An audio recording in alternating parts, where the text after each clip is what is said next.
Why did you want to tell this story?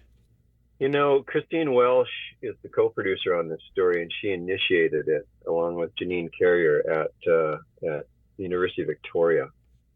And they went looking for funding. And when they approached Heritage Canada with this concept for a film, Heritage Canada came back to them and said, "We are going to fully fund your request as we see the lack of knowledge of the Métis story in Canada as a social injustice." And ours is a rich culture, and I think it's time. It's been 150 years or more. I think it's time that Canada acknowledged who we are. So now that you've gone through the process of making a film, and that in itself is challenging, when you see the film, do you feel some gratification that the story is told in a way that, well, makes sense for a general audience, or the story is told in a way that's also entertaining and illuminating? Yeah, we wanted to tell a story that was engaging for sure. And, you know, our approach was to tell a contemporary story of who we are, to give a portrait of who we are today. And of course, you can't do that without giving some historical perspective. But our intention was not to dwell on the history, to use the history as a touchstone, but really to give people a sense of who we are today and who we have been. And who are you today? How would you explain that? Because it's really interesting, the dramatic arc of the film.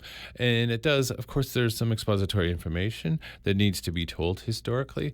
But toward the end, the last third of the film, the last act, as it were, to use the vernacular, it's more about resilience and the strength and finding heart and soul. There's a word, aplomb, that one of the people you interview uses, and it's French Canadian and Métis word, and it talks about finding strength, both feet on the ground. How would you characterize how you're doing? You know, we are an incredibly resilient and adaptive people. And how are we doing as a population, as a Métis population? We're thriving artistically. We're gaining strength through education and through sharing. I think it's so much about sharing. It's so much about how we get to know one another and how we share these stories, not just with the rest of Canada, but with our young people, so that they know who they are and they know where to come back to find the resources that they can carry forward. And those resources are music, dance, language, art, and stories.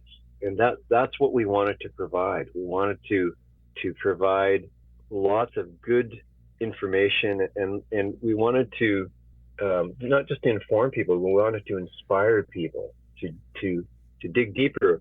One of our interviewees, Maria Campbell, who is really the Métis matriarch, she says, visit.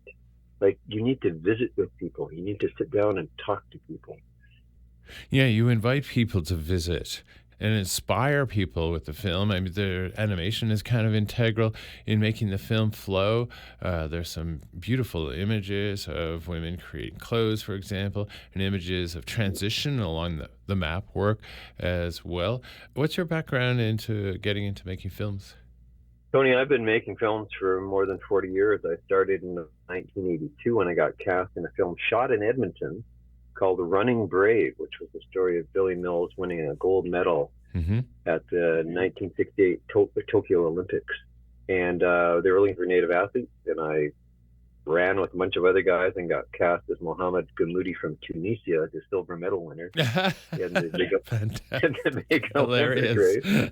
And that was the beginning of my filmmaking career. Okay, well, that's an auspicious start. Here's to opening up the dialogue in such an engaging way with this film.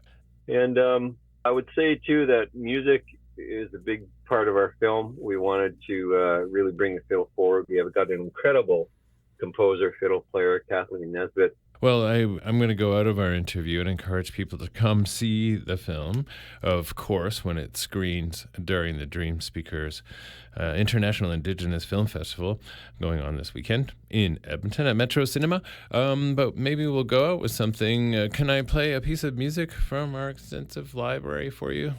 Absolutely. I mean, everybody knows Red River Jig. Big John McNeil, my dad's a fiddle player, and that would be cool. You bet.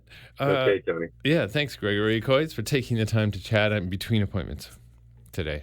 Yeah, no, my pleasure. I'm happy to do this. And I'm going to say one more thing before we go.